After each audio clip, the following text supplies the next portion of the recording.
Peace and light, that old guy Australia, coming to you from the far south coast of New South Wales. I'll do this quickly. Like, share, subscribe, but I'll do this quickly because obviously it's going to be wind affected, so I'm going to try and stop it. But anyway, we've had a bit of a deluge down here, not like they've had in many other areas of Australia, but certainly down here. And Kayinga Creek's gone out, as you can see. Went out and carved quite a substantial. See? Right out. And the nor'east is now blowing. Quite a deluge. It's mid-morning Friday, sun's finally come out, and so I thought I'd better stop and do this video. I love showing you a bit of the coast where I am and what I have as my life, I guess. Down here, I'm heading off to Cobargo, or as the locals call it, Chicago. A little bit of work down there on Ellie's property while the sun's out. Quick update. I have a couple of updates, but the first one was on the Snowy Mountain scheme with the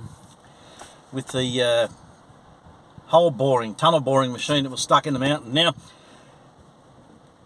I was sent an article, and thanks Andrew Toll again, but I was sent a couple of articles. One was written by I think the Snowy Hydro scheme itself, or whatever it was, but they were, of course, glossing over the narrative that I told you the other day. And if you're not familiar, there's a massive, thousands of tons worth of hole boring machine stuck in the mountain going between the two dams up in the Snowy Mountains where they're going to pump the water and make hydroelectricity. I've got to do it quickly.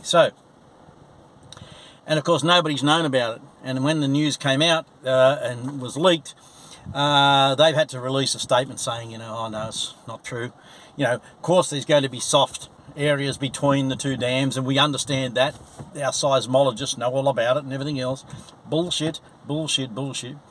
And we've encountered some sand, and we built structures to ensure that the machine could pass safely and continue to bore through the mountain, 600 metres down or so, up to the Tatengara Dam, anyway. Now, when you read the language in that statement, it glosses over a couple of things. First of all, it doesn't tell you how long the work's been carried out. And the information we have is that the machine has been stuck in that mountain for 2 months, and they were considering leaving it there because they weren't sure they could get it out. They had experts come in because they shore up the tunnel behind you. They put the big concrete roof over and the floor in, and so the tunnel's being made behind the machine. So it can't go backwards, it's got to go forwards. And so they've put out this statement saying, no, all's good, all's well. We expected to counter a bit of some issues in there. We've done that, but we've sorted it out, and it's not no drama.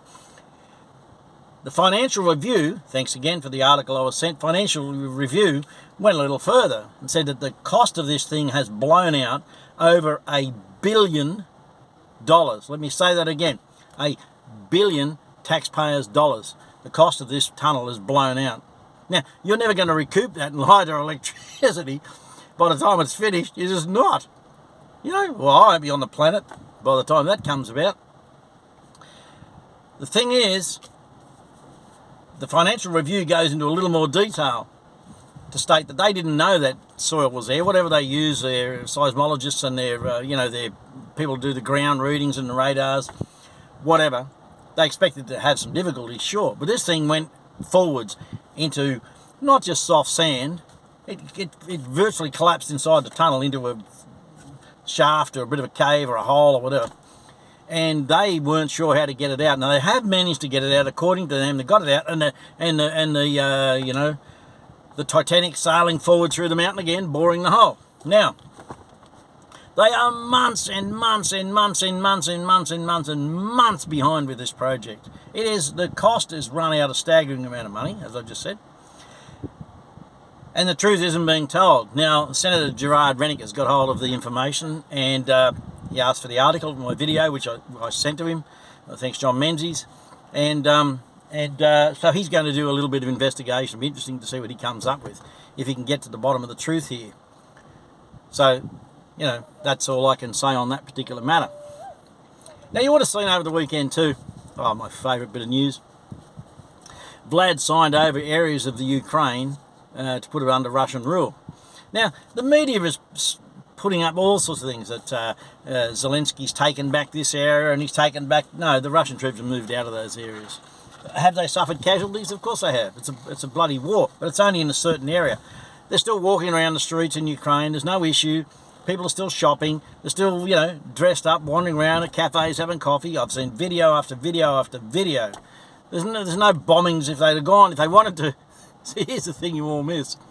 If Vlad wanted to take over Ukraine, like the media keeps saying they are, or he wanted to, he would have bombed Ukraine. He would have blown it out of existence. But he didn't. He only went for the areas where the known military organisations were, which was the NATO base, which he told them not to build there, and the bioweapons laboratories, of which there were 33 or 38.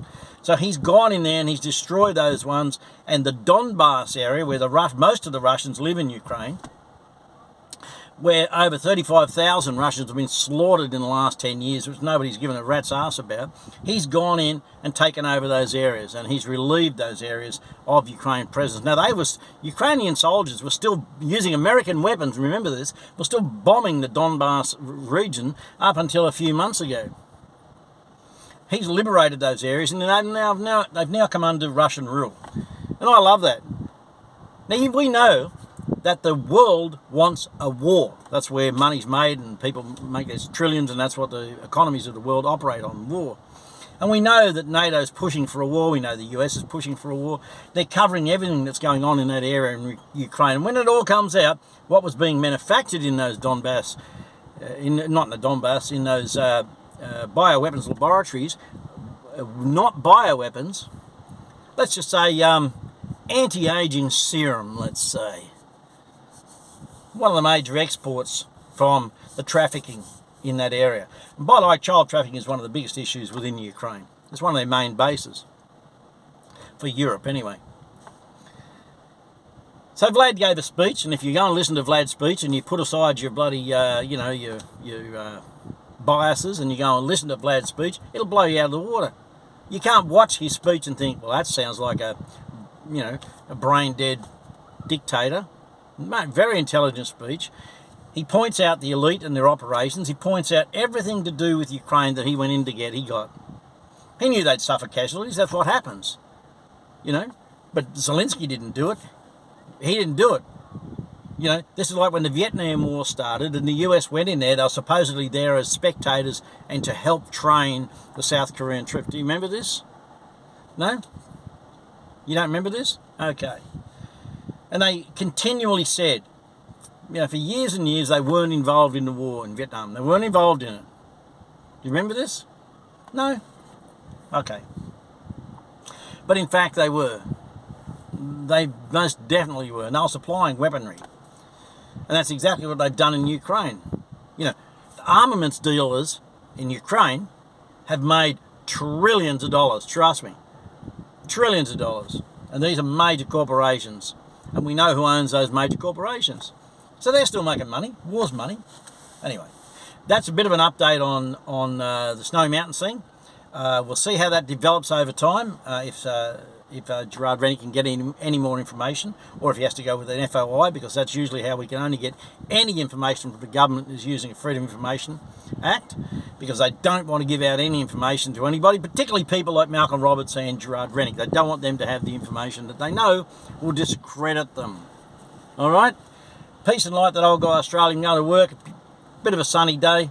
Light nor'easter blowing. A bit of a bit stronger than light. Like, share, subscribe, and we'll see you soon.